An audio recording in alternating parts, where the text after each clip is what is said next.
हर हर Mahadev. Devotional stories में सभी भक्तों का स्वागत है।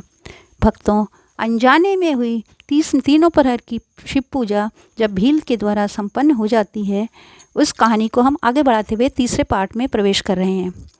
तो जब मृग आता है और भील बाण के संधान करने जाता है मृग को, तो वो कहता है कि हे भील सुनो, मैं असत्य नहीं कहता हूँ, क्योंकि सारा जगत ही सत्य से ही टिका हुआ है। क्योंकि जिसकी वाणी झूठी होती है उसका पुण्य उसी क्षण नष्ट हो जाता है। तथापि भील, मेरी सच्ची प्रतिज्ञा सुनो। यदि मैं झूठ बोलूँ तो धरोहर को हड़प लेने का और संध्या न करने से द्विज को जो पाप लगता है वो पाप मुझे लगे। क्योंकि जिसके मुख से कभी शिव का नाम नहीं निकलता, जो सामर्थ्य रहते हुए दूसरों का उपकार नहीं करता, जो पर्व के दिन में श्रीफल तोड़ता, अभक्ष भक्षण करता, शिव की पूजा बिना भोजन कर लेता है, इन सब का पातक मुझे लगे यदि मैं लौट कर ना आऊँ। उसकी बात सुनकर व्याध बोला, अच्छा जाओ।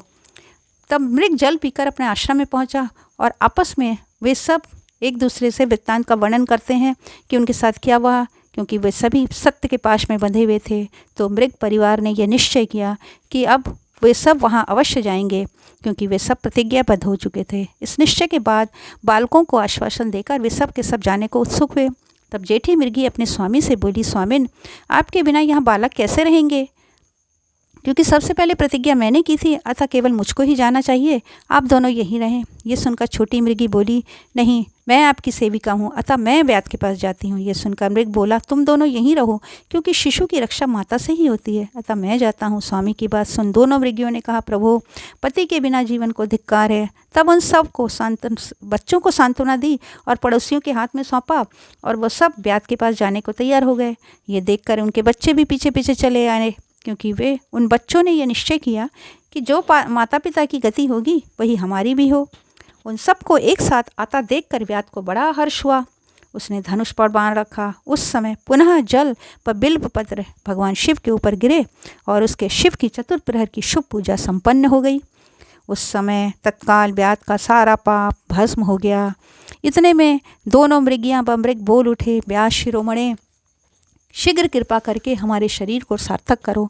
उनकी बात सुनकर व्याध को बड़ा विस्मय हुआ। शिव पूजा के प्रभाव से उसको दुर्लभ ज्ञान प्राप्त हो गया था। उसने सोचा, ये मृग ज्ञानहीन पशु होकर भी धन्य है, सर्वथा आदरणीय है, क्योंकि अपने शरीर से परोपकार में लगे हैं। मैंने मनुष्य जन्म पाकर भी किस पुरुषार्थ का साधन किया?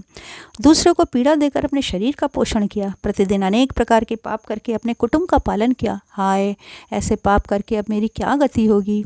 मेरे जन्म को धिक्कार है। इस प्रकार ज्ञान संपन्न होकर व्याध बोला, श्रेष्ठ मृगों, तुम जाओ, तुम्हारा जीवन धन्य है।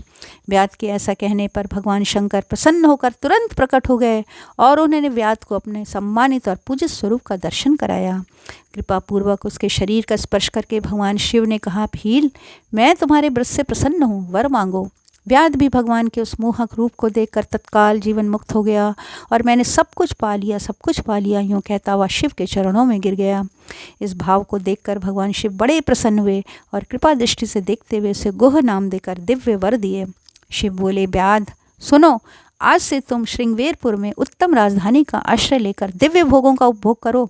तुम्हारे वंश की वृद्धि निर्विघ्न पूर्व होती रहेगी, देवता भी तुम्हारी प्रशंसा करेंगे।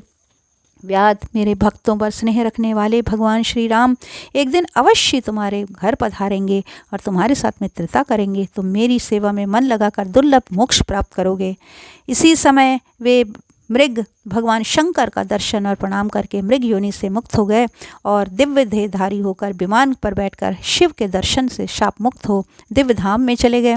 तब से अर्बुद पर्वत पर भगवान शिव व्याधेश्वर नाम से प्रसिद्ध हुए, जो दर्शन और पूजन करने पर तत्काल भोग और मोक्ष देने वाले हैं। वो व्याध भी उस दिन से दिव्य भोगों का उपभोग करता हुआ अपनी राजधानी में रहने लगा। उसे भगवान शिव का सायुज्य प्राप्त हो गया। त्रेता युग में भगवान राम की कृपा का पात्र बना था, जो निषाद राज नाम से प्रसिद्ध है। ये भक्तों, व्याध ने अनजाने में शिवरात्रि व्रत का अनुष्ठान करने से सायुज्य मोक्ष पा लिया। फिर तो भक्ति भाव से जो इस व्रत को करते हैं उनका तो कहना ही क्या। इस लोक में भी नाना प्रकार के व्रत, विविध तीर्थ, भांति भांति के विचित्र दान, अनेक प्रकार के यज्ञ आदि तरह तरह के तप और जप करते हैं, वे भी शिवरात्रि व्रत की समानता नहीं कर सकते। यह शुभ शिवरात्रि व्रत व्रतराज के नाम से विख्यात है। इसीलिए अपना शुभ चाहने वाले मनुष्यों को सदा शिवरात्रि व्रत का पालन करते रहना चाहिए। शिवरात्रि व्रत दिव्य है, इससे सदा भोग और मोक्ष की प्राप्ति होती है। ओम नमः शिवाय।